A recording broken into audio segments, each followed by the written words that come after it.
everyone, and welcome to GFG Resources live event hosted by Six. I'm pleased to introduce their speaker for today, President and CEO Brian Skanderbeg. Brian will provide a quick update about the recent news, and afterwards we'll be answering questions. So please feel free to submit questions in the chat at any point during the conversation at the bottom right corner of your screen. As always, the summit is being recorded and will be available on Six.com and YouTube to watch afterwards. So without further ado, I'll hand things over to you, Brian. Thanks very much, Kyle, and thanks very much for everybody for joining today. Today I'm going to review our drill release from yesterday we put to market and talk a little bit about our activities in Timmins. GFG Resources, we trade on the TSX and the OTCQB as well. And for those of you that don't know, GFG, going for gold or a gift from God. Before I go into the presentation, I'll just review our cautionary language. Please be cautious. I will make forward-looking statements. I'm an explorationist, I'm an optimist, and involved in the junior mining sector. So please refer to our website for details of the cautionary language. When we think about GFG, we set this company up 6 years ago, and we're a team that's found mines, operated mines, and had a strong success in the gold business. Our vision was really to advance district scale opportunities. We've put several of these together, and today I'm going to talk to you about the Timmins portfolio. This is an extensive land position in excess of 800 square kilometers, and really has been the focus of GSG over the last 3 to 4 years. Ultimately, we're looking to make world-class discoveries. Timmins is full of these, and it's a tier 1 mining jurisdiction. And what you're going to see today is how we approach our exploration, the results of the exploration, particularly at Gold Arm and Montclerg, and really where we see the company and the project going forward. Before I go into the technical details, I'll talk to you a bit about share structure. We're around 200 million shares outstanding, and that's implying about an 18 million market cap on today's pricing. Balance sheet's doing okay. We would have around $1.5 million in the bank as we spoke today. 2.8 at the end of the last quarter. We did just complete a drill program where we burned through some dollars in Q4 here. I think it's really important to think about who owns GFG. Us as insiders always participate in our financing and continue to own a good chunk of this company. Ultimately, they are most proud of the shareholder registry. Groups like Alamos Gold, good strong mid-tier gold producer, the Lundin family through their fund at 1875, and strong institutions like US Global and Pathfinder and Gold 2000. These are seasoned resource investing funds. When you think about our team, myself, Rick Johnson, Anders Carlson, and Mark Lepage, we were all part of Claude Resources, part of the discovery at Sancho Gap that turned into a great mine, and ultimately that's our team with GFG. At the board side, Patrick Downey, Arnold Klassen, Brian Booth, and Lisa Riley, all very seasoned gold veterans of the space. When I think about why we invest in gold, and it's unique today in the sense that here we are at 2030 US. This is peak gold environment. And so investors in the gold space, for some reason, here we see at peak gold, we're in the exploration business of the gold side. So I think about trends and development and where this portion of the sector is going. And discoveries are inherently very difficult to make these days. And it's a long-term trend. And you can see discoveries have been more and more difficult to make over the last 30 years. And anything that is found is extremely valuable. You can look at the likes of Snowline or a Great Bear. These are true game-changing discoveries that were taken out for billions of dollars. We'll see where Snowline goes in due course. But the point of this is relevant discoveries are rare. There's characteristics of teams that make these and the philosophies that go about them. So here we sit at GFG. We've put large land positions together. We research the belts to say where we think we can find deposits undercover. We've got a technical team that has found deposits before. And I truly think that we're one of the groups that can make these few discoveries that are exceptionally valuable these days. So investing in the greenfield gold space, certainly you're at the higher risk of the end of the risk spectrum. And you really need to find teams that have track records and understand their philosophy and how they go about their exploration. I think GFG is one of the best teams out there. So when we think about what we're doing in Timmins, here's our landscape. I call this our sandbox. It's about 200 kilometers across that map.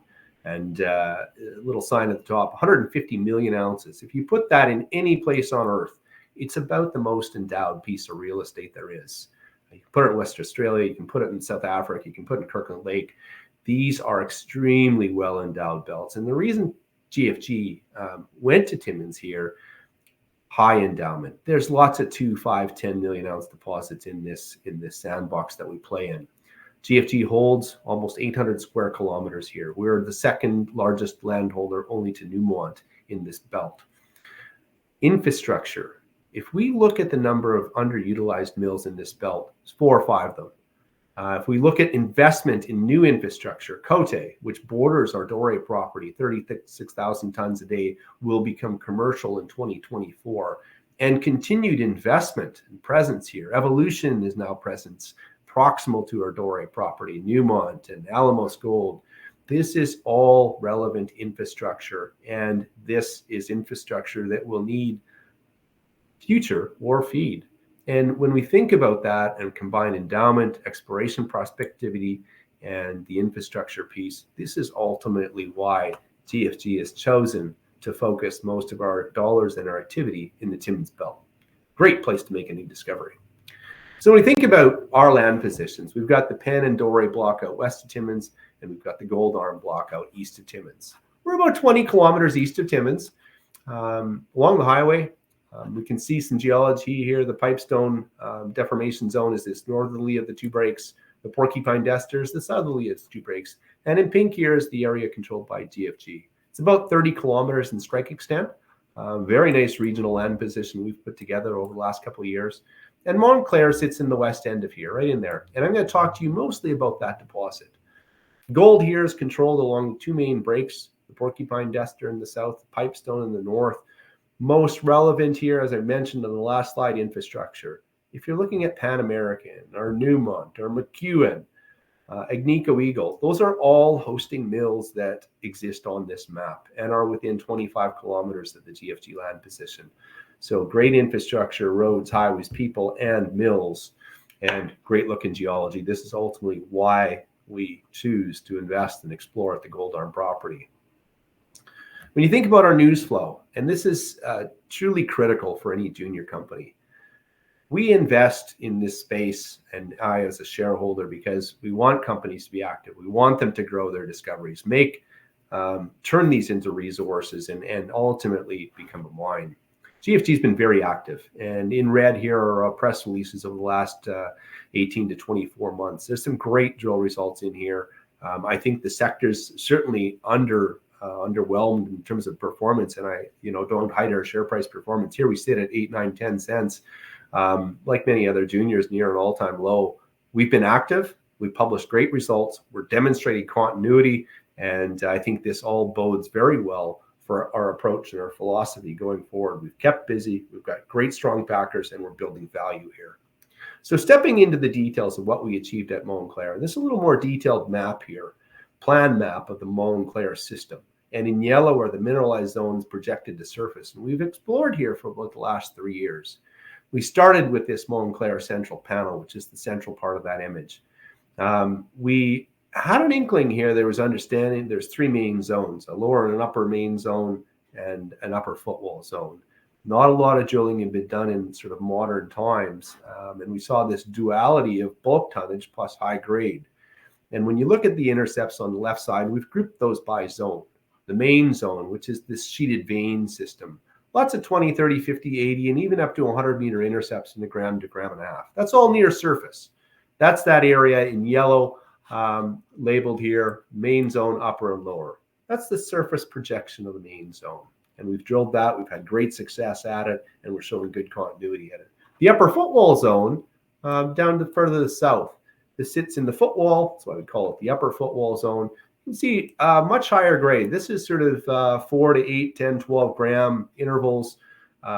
Good underground mining widths, 4, 8, 10, 12, even up to 20 plus meters in places. It's a very compelling target from either a surface open pittable target or even an underground environment.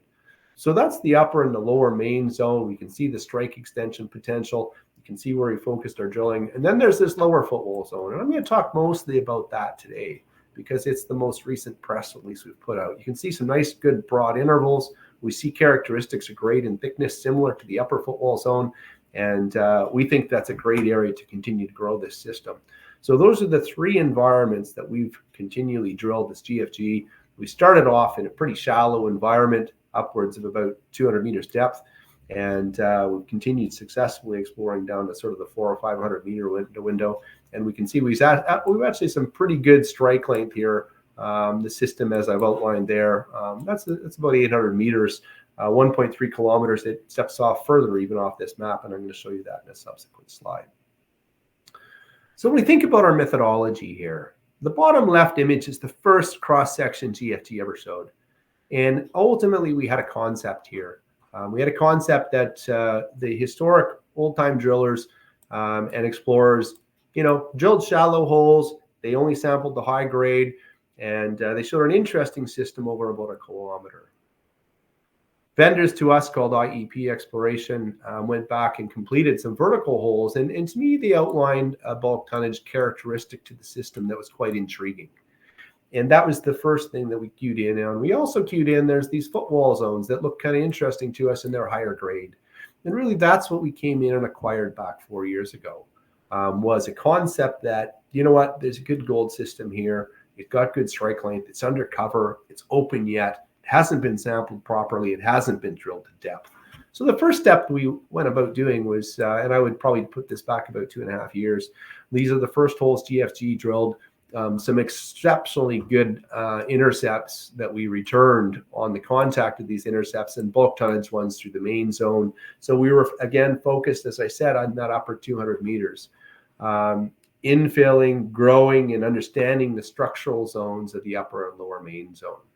We evolved that and really had good luck in growing this lower footwall zone back in 2022. Intercepts like 25 grams over 25 meters at 5 grams and 16 meters at 10 grams. These were all very compelling hits in this upper footwall zone, and they do sit very near surface. The main zone held together quite well and consists of a lower main zone and an upper main zone.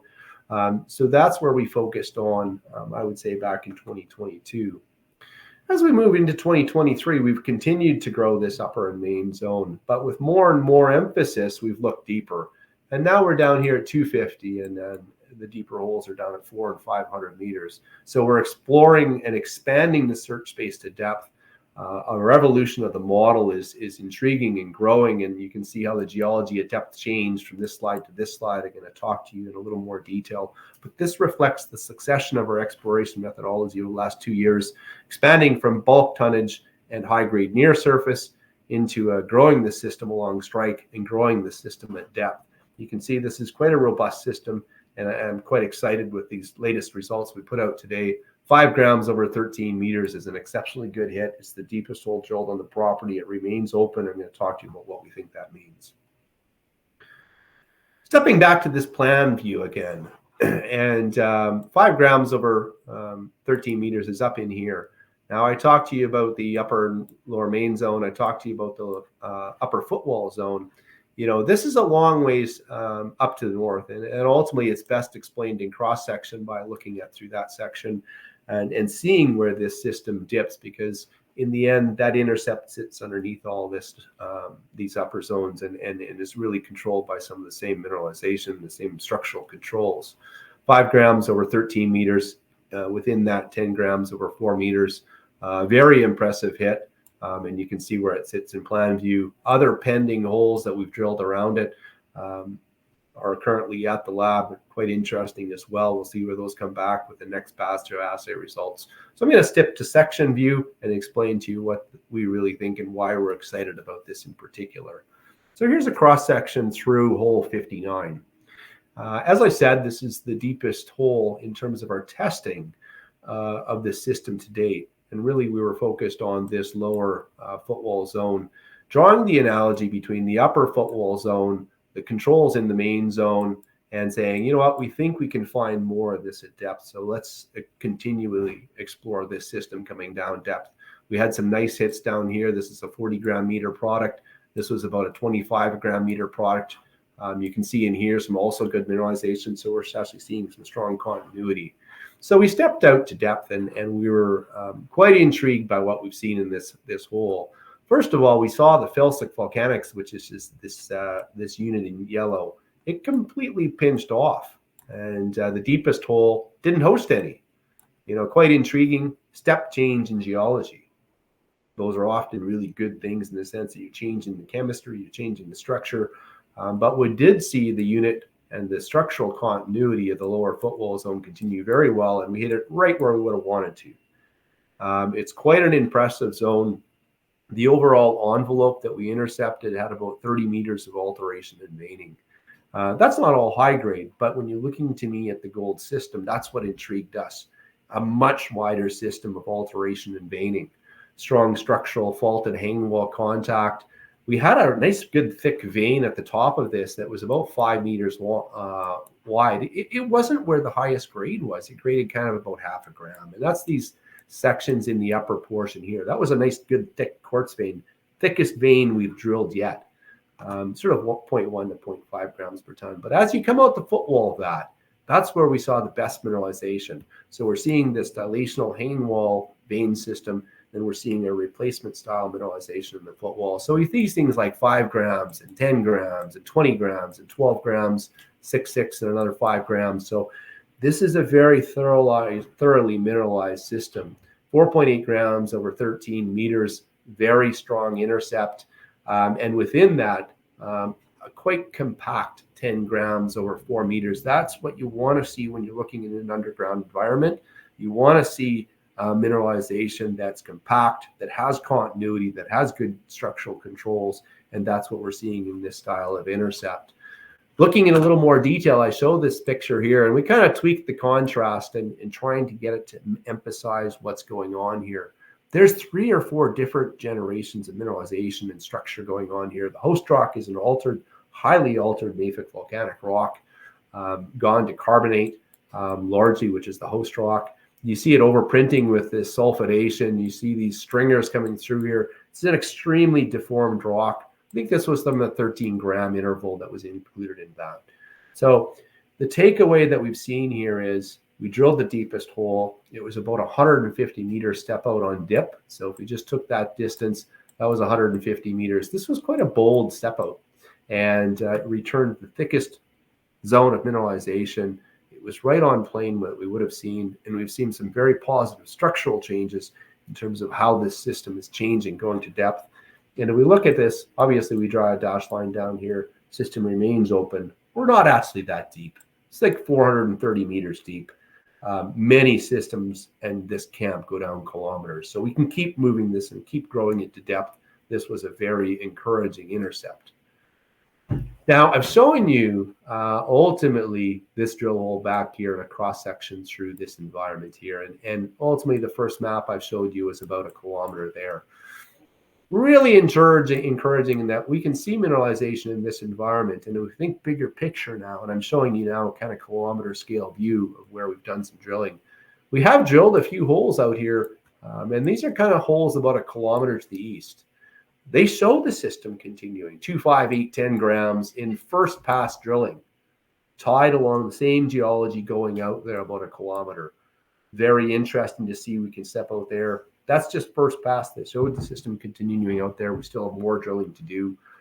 We have this unit that we call the lower footwall zone. It's a high iron basalt, also a very prospective unit. And if you think of our district targeting model and some of our neighbors, even like Onyx, who put a drill result out today that was very good, it's really about understanding the controlling geology of this unit. There's certain chemistry of these volcanic units that is very conducive to precipitating gold mineralization. These units have that right chemistry, and we think we can chase them along strike, moving further to the east. So we're open at depth, and we're open off to the east along strike. When we think of the big picture now, GFG put this land position together. It's 30 kilometers in strike length. I've talked to you about 1 kilometer right there. We have 30 kilometers here. We have another advanced target called Aljo, and these are underground mine workings from the 30s. And ultimately, they're on northeast-oriented vein systems. And this was a high-grade system, produced 10, 20, 30 ounces back in the wartime era. So we've done some first pass drilling. We had some good intercepts here, and you can see stuff in the 20, 30, 40 gram meter product, good open pit or underground grades that we've seen. We're going to come back here. We have another 6 or 8 holes pending on this target right now. And so look forward to furthermore drill results from Montclerg, but also Stepo drilling from Aljo is also at the lab. We drilled about 3,500 meters here in Q4 or in Q3 and into Q4, and we've only just released the first batch of those results.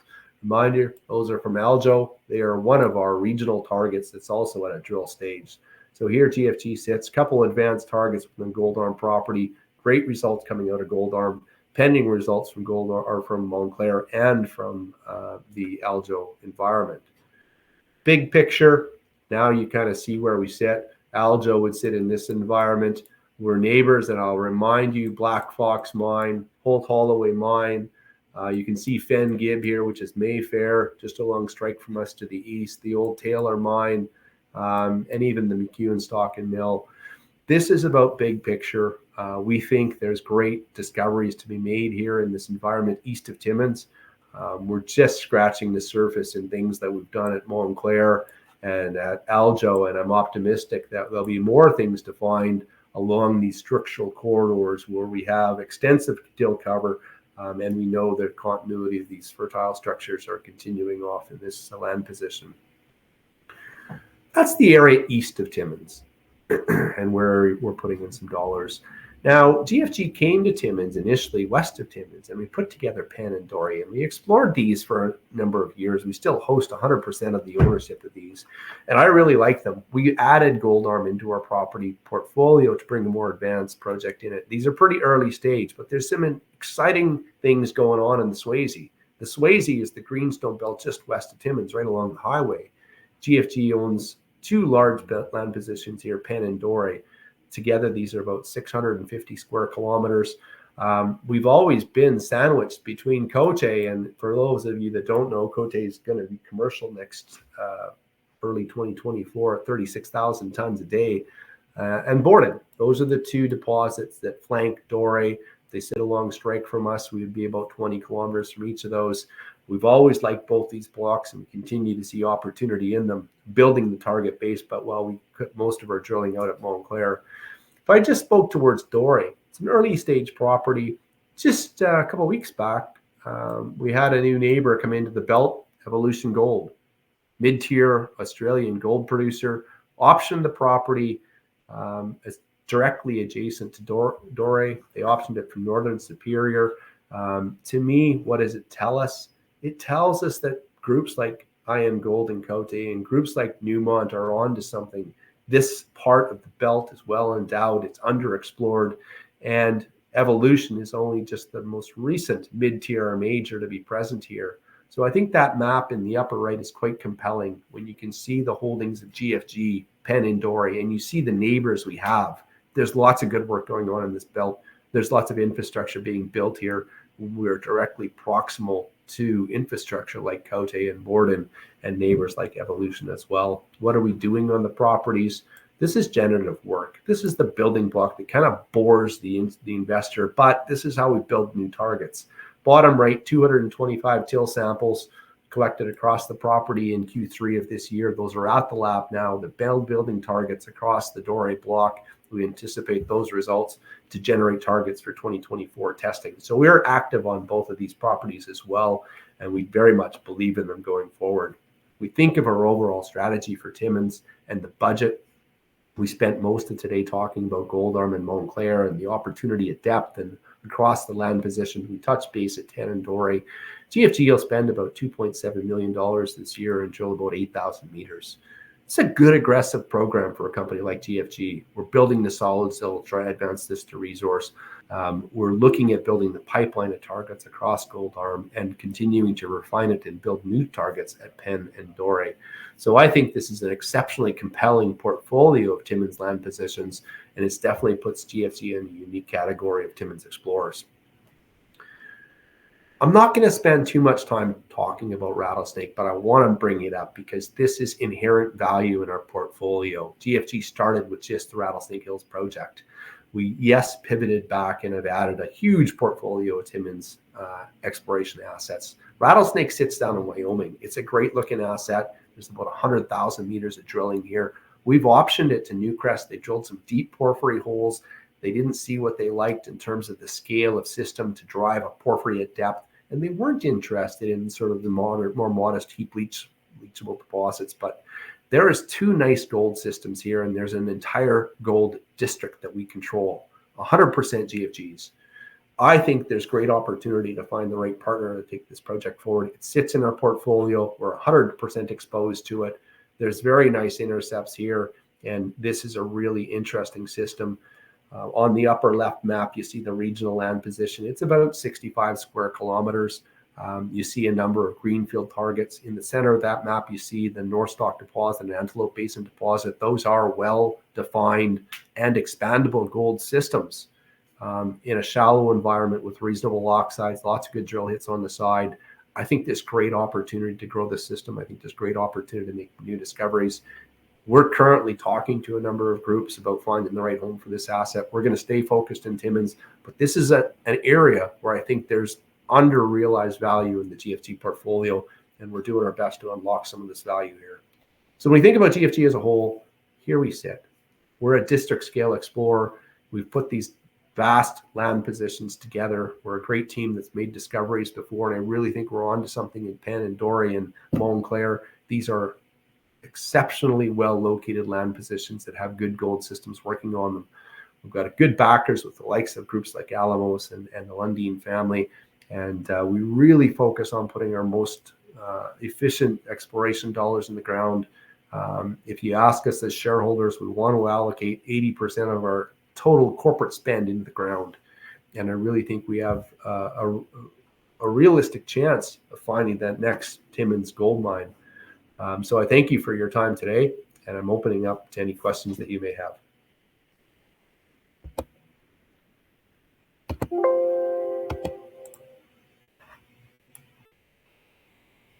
Thank you. Sorry, just changing my role here. Thank you for the presentation, the thorough run through, Brian.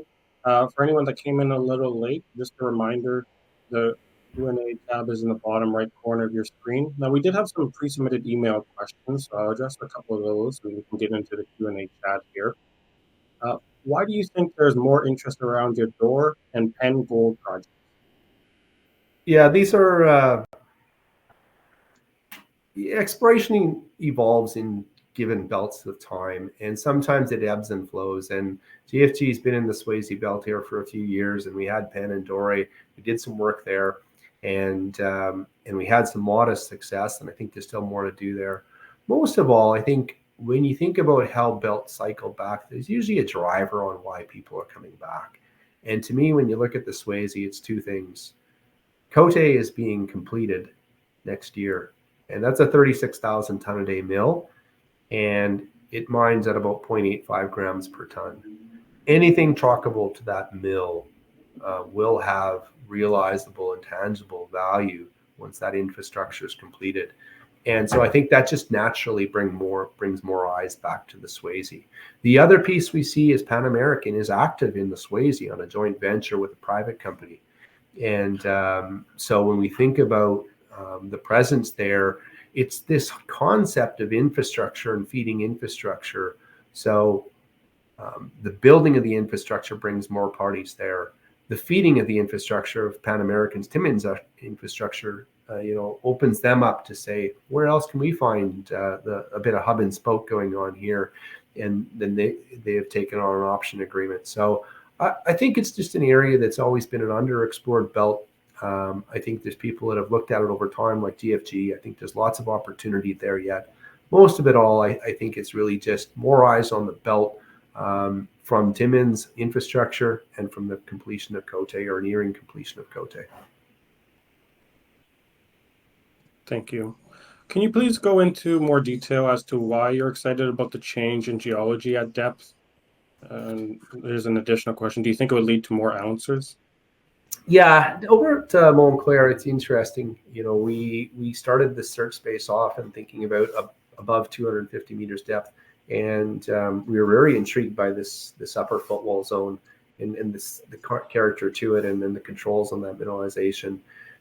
When we think about the depth opportunity of the lower footwall zone, certainly opened up another dimension to us.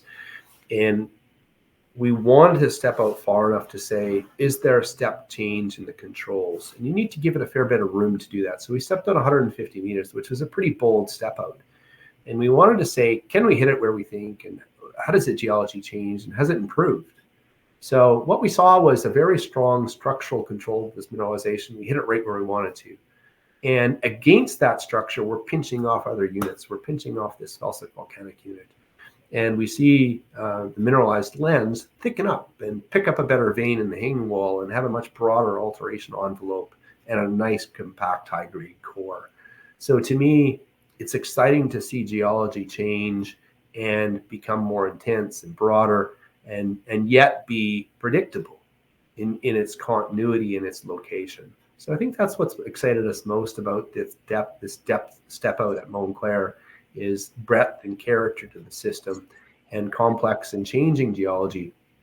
But we're learning, we're understanding, and ultimately, the truth is when you look at it, are you seeing an economic intercept at depth? And that hole, when you see 20, 30, 40, 50 gram meter product stuff pushing 60, those are economic underground intercepts at 4+ grams. And that's exactly what made Timmins the camp it is. Thank you. And that actually leads to this next question. And perhaps I should have asked it first just to lay some context to this.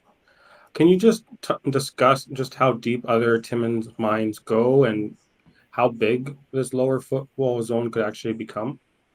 Yeah, I mean, in the end, there's camps and groups that are mining down at 1,500 meters depth in Timmins.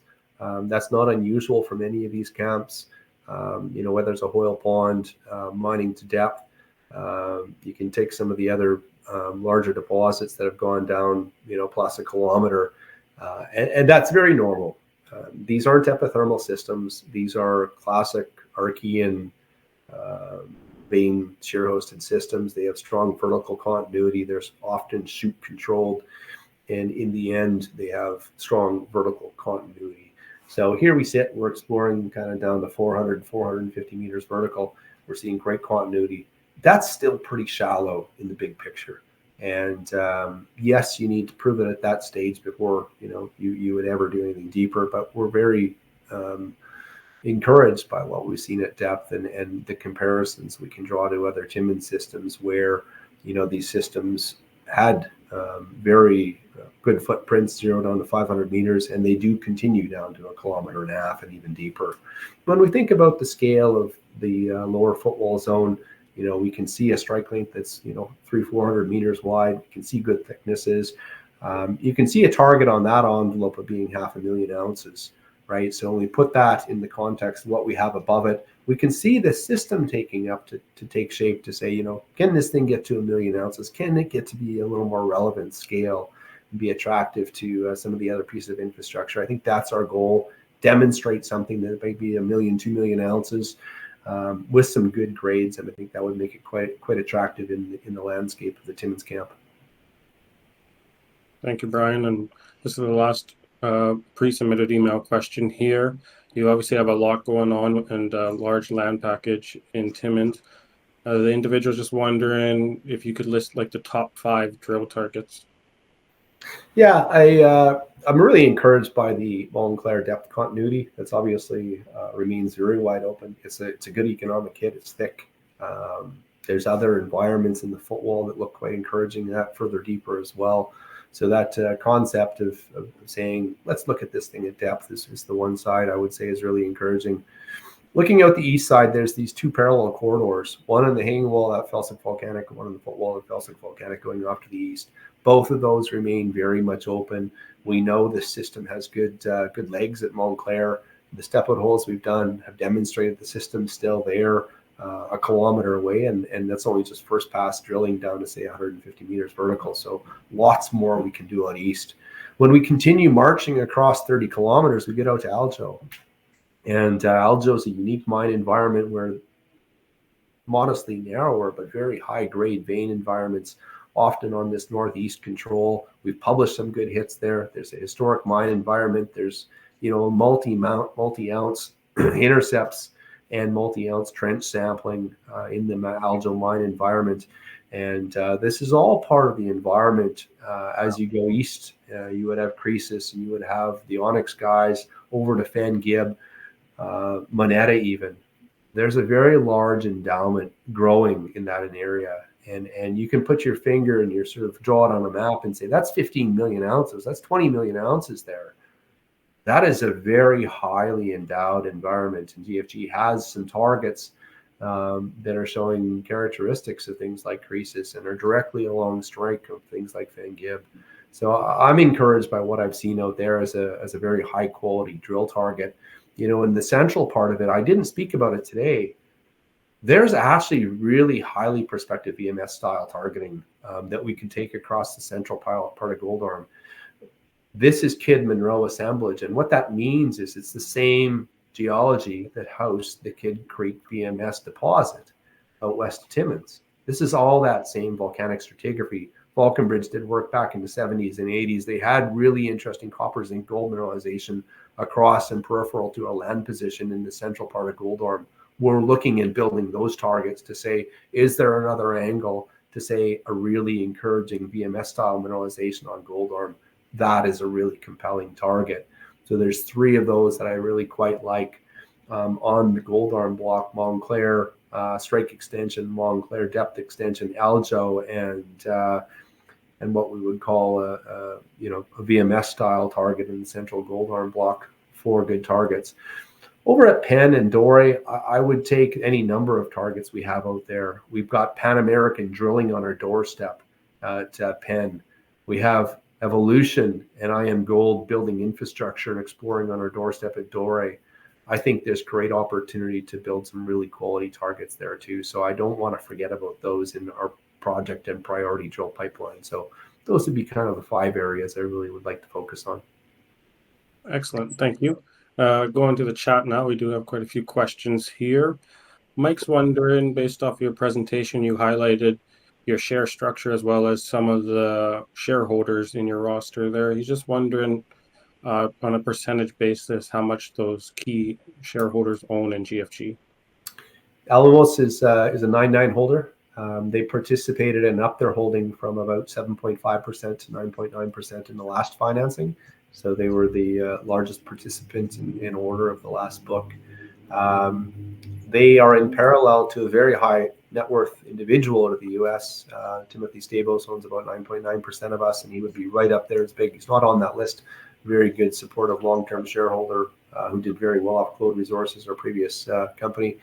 I flag 1875. Lundin family in Geneva, they would own sort of 3, 4, 5% mark of us. Participated, good long-term supportive. This is smart money that plays the long game and backing good teams. Going down the list, you could take a U.S. Global Gold 2000. Those groups would be in the sort of 2, 3, 4% range, and it just participated in most financings. And then I would probably go down to Probe. They would be in the sort of 3 or 4%. That's an asset transaction holding they have. They used to hold part of Penn, and they have held their stock all the way through it. Insiders, about 6 million shares. That'd be in sort of 3 or 4% range. So that'd be the main percentage holdings of those individuals or companies. Great, thank you so much. And Mike just has a follow-up question here. With Alamos holding just under 10%, do you think that discourages other gold mining companies from perhaps acquiring GFG? In the end, when a group like Alamos invests in us, they're investing in a team, and they're investing in a concept, in the fact that we own a bunch of land, we're doing good, solid work, we're putting in great results, and they're leveraged to that belt. So Alamos owns Young-Davidson. They own the Island Mine. They believe in this segment of the Abitibi, and they obviously believe in our team. So they're great shareholders. As a 9.9 shareholder, a company has showing a commitment to management. If somebody wants to come in and believe that Pan American has more ability and more value to be unlocked by owning GFG than Alamos, then they're going to come in and buy us. And at a 9.9 percentage holder, I don't think it discourages them. They're big boys. If the transaction makes sense and it's at a price they like, a 9.9 holder is not going to scare off another company. in terms of participating and being a shareholder or even going further along the share registry in time. So I don't think having Alamos as a 9.9% holder detracts from the ability to engage with other parties. In terms of GFG strategy, acquisition is obviously a great outcome for an exploration company. They're just wondering, at what stage would you build out resources? How many drill programs? Like, what would be the ideal time for an acquisition? Yeah, in the end, I do think you need to demonstrate size, scale, and a complement to somebody's infrastructure before you're going to be acquired. And you'll have these toehold positions, which kind of allow a company to participate, have a lot more dialogue with management, and have a bit of an inside track.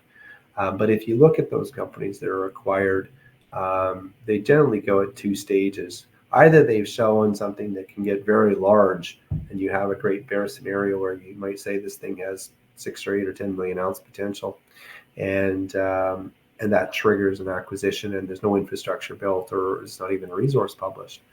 Or you can have things that move all the way through, and you take them through, and you've drilled them off, and you said, you know what, there's 2 million ounces here. We've put a PEA around it. Now we've drilled it off, and we've taken it through a pre-feas. And this thing has good, robust economics. You've de-risked it. You've materially de-risked the project. So there's generally two stages that an acquiring company typically would get acquired at. One, you've shown scale that becomes very relevant and becomes world-class, or you've de-risked it to the point where somebody can put a financial model around it with respect to their infrastructure. Typically, they have their own infrastructure and they want more another ore body, and they can get confidence that there's a clear path to generating value, and you've de-risked it. So that's the kind of stages that I think exist. Look, for GFG's perspective, we're happy to take a deposit through to drilling it off. We're happy to put it through economic studies. We've operated in built mines before. If we find something that's relevant and we find a value path to put into production, and say we wanted to make a deal with Agnico Eagle and own a piece of infrastructure like Holt Holloway, and that made the most sense, then we would do that. Or if we found there was a path to sell it, then we can do that as well too. Too early to say, I think, for GFG stage. We got a lot more drilling to do. We would certainly want to take it through an initial resource and get our own comfort around a number of components like that before we are acquired. So lots of work to do on our front. Definitely. We have a couple questions here, as it is December and we're leading into a new year. A couple individuals are wondering, do you have a defined budget for next year's drill program? And if so, do you have enough money for that budget? We have about $1.5 million in the bank right now. So, a good chunk of that's flow through. Some of that's hard dollars. If we thought about what that could achieve, it can probably get us drilling in Q1 again. And I don't have a final approved budget. If you look at what GFG has spent in Timmins over the last 4 years, we've spent between $2.5 and $3.5 million per year in the ground. And, I think that's a reasonable budget to advance the project, show good progress, and continue to build on some momentum in terms of news flow. So that's kind of where I'd like to head. There's a couple other value levers that potentially could come to fruition for us, and ultimately those would define or control when we finance next, should we have to. One of those is looking at the strategic path for Rattlesnake, and maybe we find the right home for that with a party, and maybe that unlocks a bit of cash. There's a couple other levers we're working in the background on the strategic side that could also be quite interesting for us, and bring some non-dilutive cash into the bank. So we're working on those, and I'd really like to see some of those come to fruition before we thought about our next financing. Thank you. And then after the budgeting, they want to know what's the plan with the drill program. What is your 2024 drill program strategy? I'd love to look more at depth at Montclerg. We put the best drill result we've had. We have a nice broad intercept. It's wide open. That's a really interesting area. I'd love to put some more meters out to the east where we have first pass drilling completed that showed encouraging results. I'd love to see us step out and take a swing at a VMS target. This is world-class VMS territory, and there's good numbers there and some historic drilling that hasn't been looked at since the 70s. And this is an opportunity where some of these base metals and compact multi-commodity VMS style mineralization, copper, gold, zinc, is and can be quite valuable. You can look at a number of our peers that have this duality of looking for gold and looking for VMS, and I think it can be quite a successful combination. And so I'd love to see us take a swing at some of those targets next year. Also at Aljo, I'd love to get some clarity on Dory and Penn, and who knows, maybe put some first pass drilling into Dory and or continue to work on Penn. There's some excitement going on the property boundary at Penn, and you may see if GFG allocates more dollars to that in 2024, because there's certainly some opportunity there. So if you ask me, $2.5 to $3.5 million in the ground, that's what I'd like to see us spend. And generally that's allowed us to drill somewhere between 7,000 and 10,000 meters per year. Excellent. Thank you, Brian. And it looks like we've addressed all the questions in the chat. If you came in a little late, just a reminder, this is being recorded and you can watch on YouTube probably within the day, if not definitely tomorrow morning. But I'll leave it to you, Brian, for any last words. No, thanks, Kyle. Look, everybody, I really appreciate the questions today. The interest in GFG. You can always reach out to Mark LePage, who's our biz dev and IR manager, VP at the corporate office, or myself as well. We're very approachable. We're driven. We respect and want to hear from our shareholders. So please reach out, email or phone anytime. Website's got lots of good activities. And most of all, really excited for what's going on in our portfolio. Gold's at an all-time high. And you really got to find groups like GFG that I think have a real chance of making discoveries these days. And thank you very much for your time. Thank you for yours. Appreciate it. Take care.